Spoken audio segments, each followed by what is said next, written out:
This is Eric Alexander, Six Arrows Consulting. Okay, all you profit prevention people out there, it's your turn. You get a little bit of context on that. Recently, I posted a video talking about profit prevention departments, profit prevention people. I have a colleague who would use that term derisively to talk about various support functions in a bank. We were working in a bank together, but it applies to other organizations. Functions that support the people on the front line: safety, compliance, risk, finance, accounting, HR, accounts payable, various functions.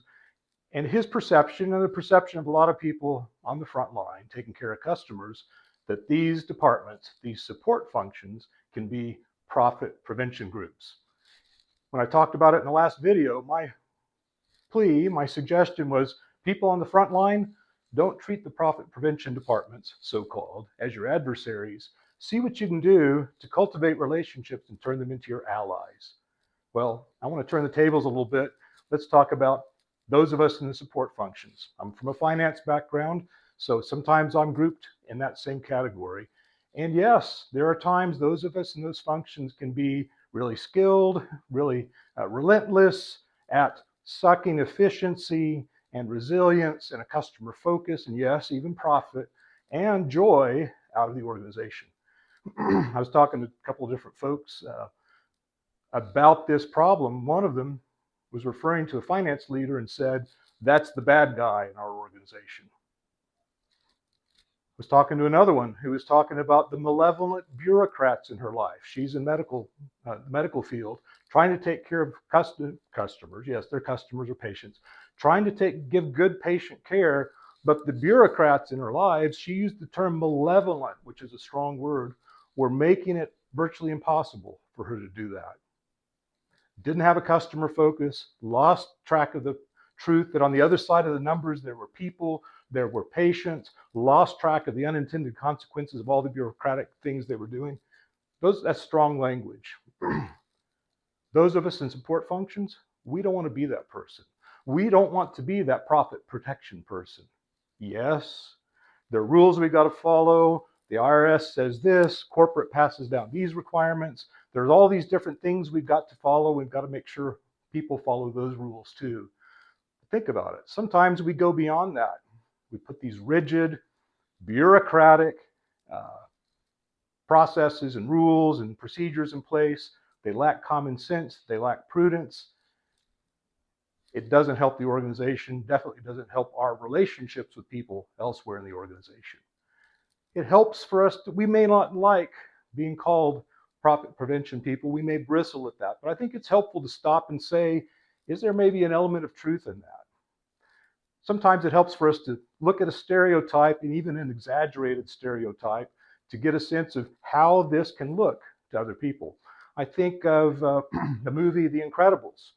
Mr. Incredible, Bob Parr, he's got his day job, he's working for the insurance company, and think about his boss. He is the epitome of a sour-faced, profit prevention, customer-hating individual. And he's trying to inculcate that same perspective into Bob Parr. Okay, here I've got the fire going. It's the time of year where we're getting ready to celebrate Christmas. Think about A Christmas Carol by Charles Dickens. Scrooge is another picture of that kind of stereotype of what we can be viewed as. We can feel helpless and hopeless with those kinds of stereotypes being piled on top of us. We may not have that perception about it, but understand that other people do. What are things we can do to deal with it? Not just deal with the stereotype, but deal with the realities of how we have to conduct our jobs to protect the company, but at the same time be sensitive to the needs and opportunities of the other people around us. Got a couple of suggestions. Let me start with maybe the hardest one. Let's start with our attitudes. Attitudes are key to the success of making some changes in how other people perceive us. It's the hardest for us to do, but it's also the foundational for all the other things I'll talk about. Maybe we can change our perspective too about the people around us. Yes, we're often dealing with folks who bristle at the rules and look for shortcuts and don't follow the rules. They're as clear as can be to me, but you don't do it, and you're consistently not following the rules. You're always turning in your paperwork wrong. Normally, they're not doing it on purpose. What can I do, not just to ask them to treat me like an ally, but treat them like an ally instead of an adversary? What can I do to cultivate a customer service perspective towards my internal customers? They're trying to take care of external customers. How can I treat them as a customer while they take care of our shared customers? It's also helpful sometimes to basically hold up a bad example and say, don't do this. Maybe we need to have pictures in our offices of Bob Parr's boss. I forget his name in the movie, but put his picture up on the wall, a little X through it, and say, don't be this person. Don't cultivate that attitude. So that's one suggestion. Let's work on our attitudes towards those people we should be viewing as people that are our customers, people we're serving for the good of the organization. And then secondly, let's see how we can clear out the underbrush. In your department and around your departments, there's almost certainly plenty of places you can do some clearing out of the bureaucracy. Look at your forms. What are the various rules you have and regulations to the nth degree? And are there different levels of approvals for things that may be unnecessary? Look at your website. Maybe you've got a really clumsy, clunky website. We see it all the time. We experience it as customers ourselves.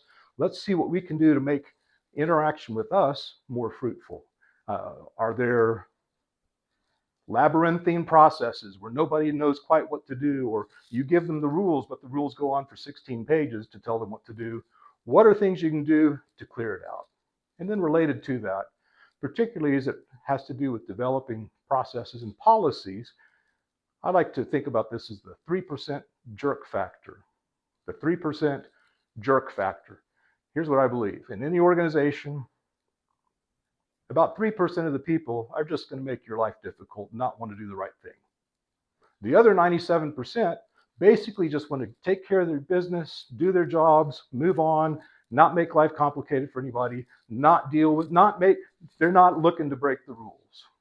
What do we do though? We tend to write the rules to try to catch every one of those 3% folks who are trying to be sneaky and abuse reasonable activity. So my suggestion, we've done this, I did this at a bank I was working at, in accounts payable as it related to employee expense reimbursement. We condensed it down to, I think it was 1 page of basic rules. And we didn't do it by making the margins really small and all the font really small. We condensed it down to a basic principle of use good common sense, don't be a good steward of the bank's resources, and here are the basic things we have to do, some of which are stipulated by the IRS.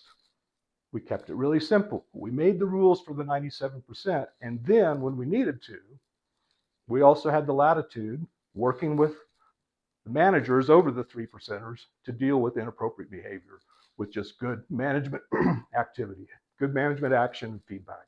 So let's work on our attitudes. Let's seek to serve the ones on the front line. Let's see where we can clear out the underbrush of bureaucracy. And wherever we can, let's try to make our policies relate to the 97% that are just trying to get their jobs done and not for the 3% that will be jerks. You may feel like the people around you are looking at you like one of those profit prevention people. Let's start making small changes. An accumulation of small changes can go a long way to making real significant change. And if you see opportunities for big changes, of course, make those too. And here's a suggestion. Talk to your internal customers. Ask them if they have suggestions on things to do in the bureaucracy that they inevitably have to deal with. I'm sure they'll have some suggestions for you. With some sustained effort, with some input from our customers, maybe we profit prevention people can even turn into profit proliferation people. Something to think about. Thanks for listening.